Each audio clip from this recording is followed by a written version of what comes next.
Conversation that's coming out of all the trade tariff and the trade war among the big and the emerging economies is the new routes and new opportunities for trade. And that may need redesigning of products. And that's what we're discussing now with product and brand designer Joel Owolabi right here in the studio.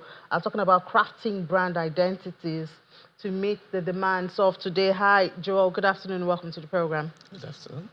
So things are changing. The world is adopting more AI and technology and all of that. And I think that will also determine the kind of products that should be created, reinvented, if any entrepreneur wants to stay relevant in today's world. What are some of those outstanding features that product designing or brand designing or building should take into consideration looking at the realities of today?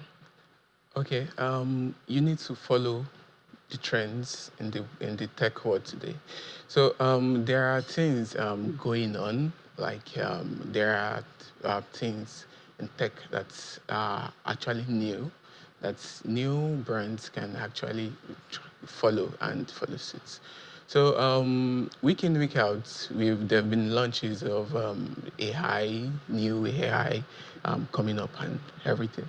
Well, as a product designer, there have been some AI tools that I personally have been able to use, like the ChatGPT 4.0, which dropped last month. It's been a very useful tool for me personally, and I've been able to use it in branding some other products.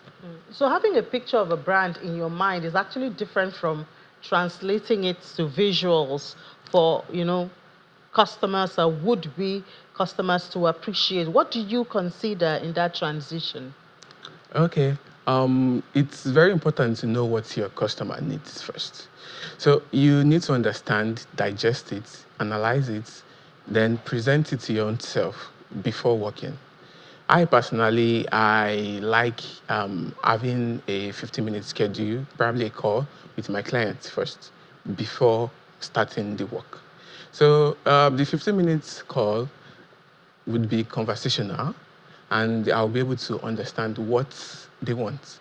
Although they might not be able to present it in a way whereby I can understand, but with my years and skills of years of experience, I'm being able to I understand what they want. They might not be able to express themselves, but I understand So it's what they now up need. to you to interpret it Yeah, exactly. and give a visual Vision representation of of what it. they want. But I learned it also has to do with storytelling. You tell a story with brands. Yes.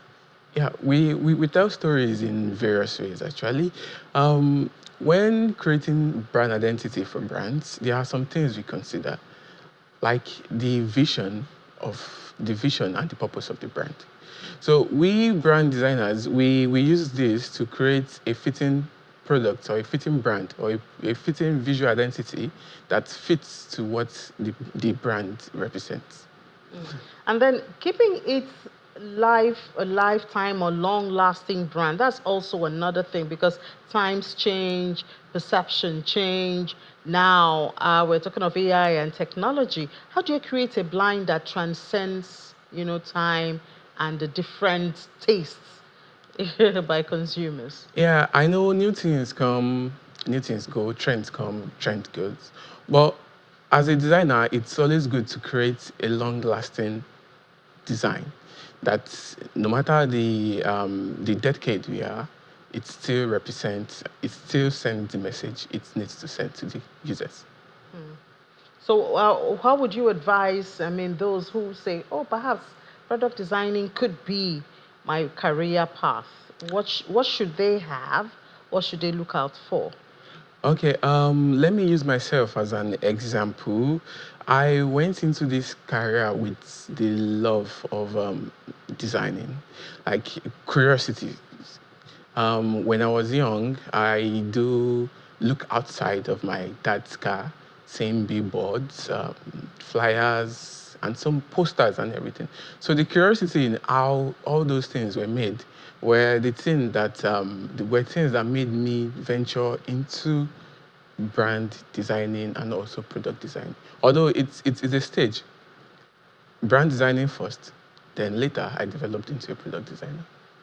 All right, thank you so much for sharing some of those tips with us, Joel Owolabi, product and brand designer. Thank you.